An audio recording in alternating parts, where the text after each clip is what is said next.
விடுவிக்க கோரி ஒன்றிய அரசை கண்டித்து திருவள்ளூர் மாவட்டம் கடம்பத்தூர் அரசு மேல்நிலைப் பள்ளியில் ஆசிரியர் கருப்பு பேட்ஜ் அணிந்து போராட்டத்தில் ஈடுபட்டனர்.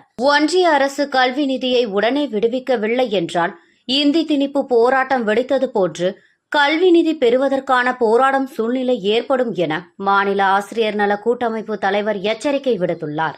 ஒன்றிய அரசு ஒருங்கிணைந்த பள்ளி கல்வி திட்டத்தின் கீழ் வழங்கப்படும் நிதியான 2152 கோடி நிதியை தேசிய கல்விக் கொள்கையை ஏற்றால் மட்டுமே விடுவிக்க முடியும் என கூறி அத்தகைய நிதியை குஜராத், உத்தரப்பிரதேச மாநிலத்திற்கு ஒன்றிய அரசு மடமாற்றம் செய்துள்ளது.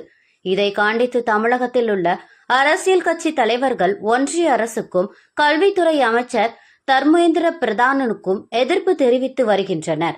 இந்நிலையில் திருவள்ளூர் மாவட்டம் கடம்பத்தூர் அரசு மேல்நிலைப் பள்ளியில் தமிழ்நாடு அரசு ஊழியர் ஆசிரியர் நல கூட்டமைப்பு சார்பில் மும்மொழி கொள்கையை ஏற்றால் மட்டுமே நிதி அளிக்கப்படும் என ஒன்றிய கல்வி அமைச்சர் பேசியதை கண்டித்தும் தமிழகத்திற்கு கல்வி நிதியை விடுவிக்க கோரியும் ஆசிரியர்கள் கருப்பு பேட்ஜ் அணிந்து வகுப்பறைக்கு வந்தனர்.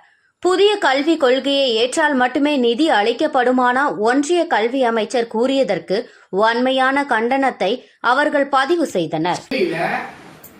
ஒரு கோயில்ல இருந்து பார்த்தா உடைஞ்சு சிதறக்கூடிய அந்த விஷயங்கள் தான் என்ன ஓகேவா கோல வடிக்கிறதுனா அது கோயில்னு சொல்லி சொல்றோம். பாயிண்ட் எழுதி இவரான கேள்விக்கானே பயன்படுத்தி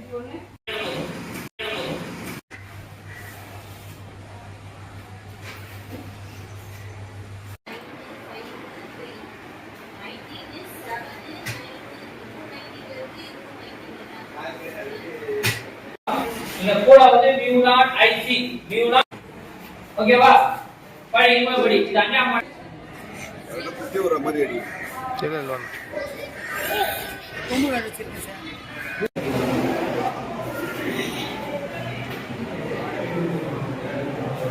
Pues no,